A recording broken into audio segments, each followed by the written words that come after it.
So now that we have our block in for our bark plate, which is this line version of the finished plate, we're ready to start the process of getting into rendering. Rendering is just another word for shading or turning form. So what I've done is I've folded my bark plate in half so that the rendered bark plate, the finished bark plate, is now next to my block in. Now, there's a lot to be learned when you put the block in directly next to the more finished drawing here. For one thing, some of the random marks, for example, this seemed like a somewhat random mark on the previous page, and now here we see that it's showing a bulging of a muscle in the corner of the elbow here. And also we see that these lines here are showing us where the shadow is going to be, and those are essentially going to be our shadow shapes. And it's incredibly important with all technical drawing that you understand exactly where your light ends and your shadow begins. So what we're going to do first in order to render this plate is that we are going to further refine our shadow shape and make very clear decisions about where our shadow shapes are. So what I'm going to do is I'm going to start looking at the shadow shape. And remember that we have a blocked in version of this, but if you look at the final version, it's a much more refined, subtle shape that has lots of ins and outs and lots of smaller detail to it. So our first job, if we want to create a rendered version of this bark plate, is to make sure that our shadow shape, what will eventually be this dark black area, has the exact same shape with all of the little ins and outs and little bits on here. So what that means is that we just need to take another look at the shape, and now that we're looking at the final version, refine it.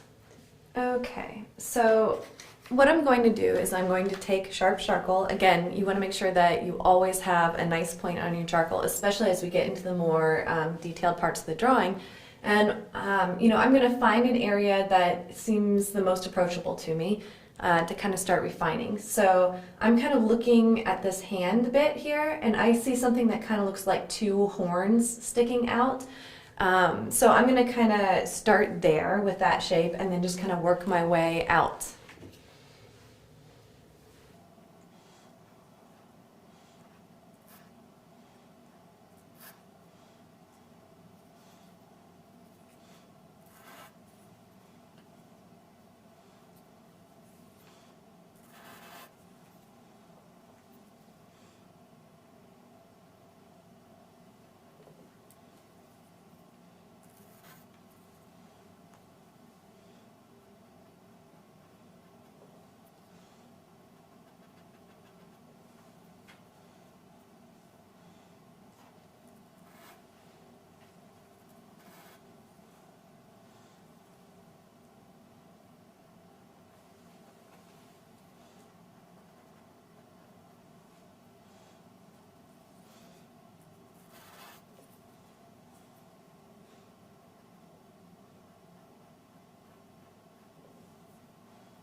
So you can see at this point that I'm making very, very tiny changes.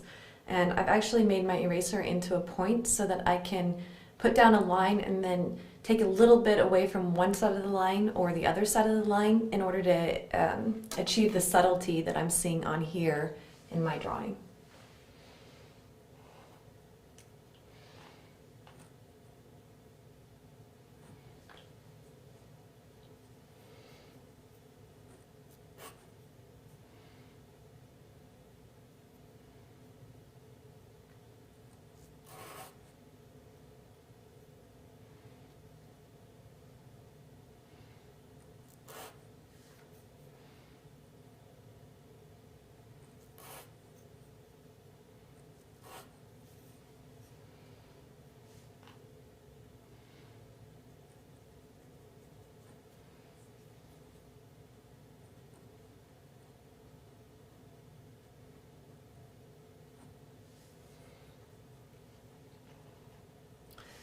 Sometimes it really helps to name your shadow shapes when you're trying to draw them. This kind of helps you figure out what the shape actually is.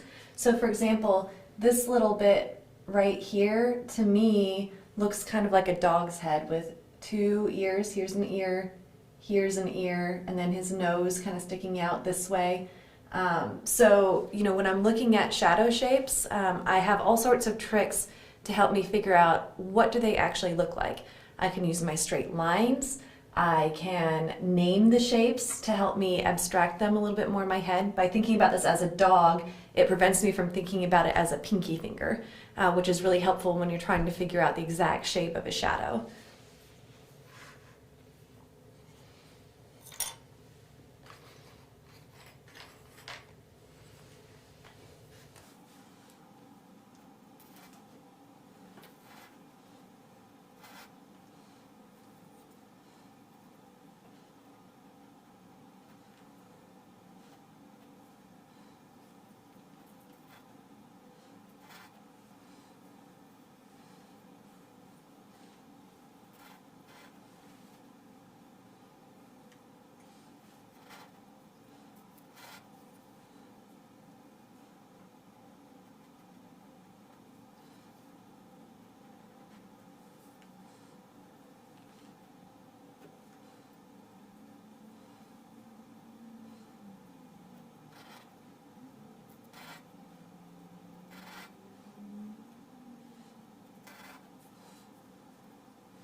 So you may have noticed that in a few places I am starting to use a tiny bit of curved line, and that's only in the areas where I have a small number of straight lines to help guide where that curve is. So we were talking here earlier about making straight lines to help guide your curve. So it's still really important that you have the straight lines in the right place first, and only after you have those straight lines, when you're refining the shape now as the highest level of refinement, that you can start putting in a little bit of the curved lines.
So sometimes when you're refining these shadow shapes, you'll find that maybe one of your reference lines needs to be adjusted a little bit.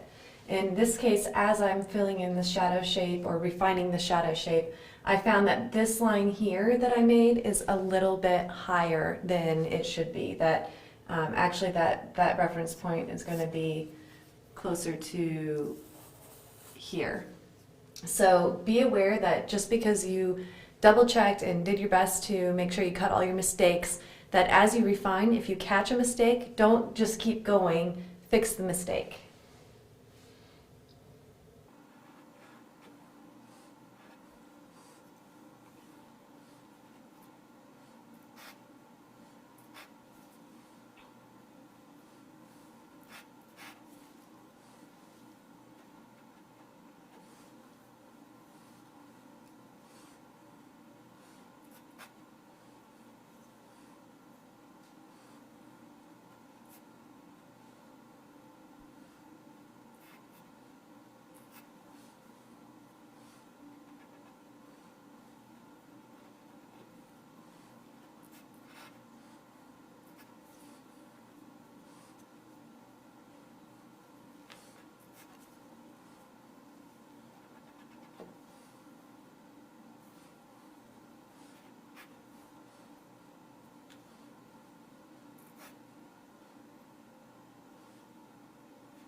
Okay, so just to review, what I've done here is I've tried to very carefully find the exact shape of the shadow. So I kind of talked about this hand, these kind of looking like bull horns to me, and trying to describe them as precisely as I can, exactly the way that I'm seeing them here.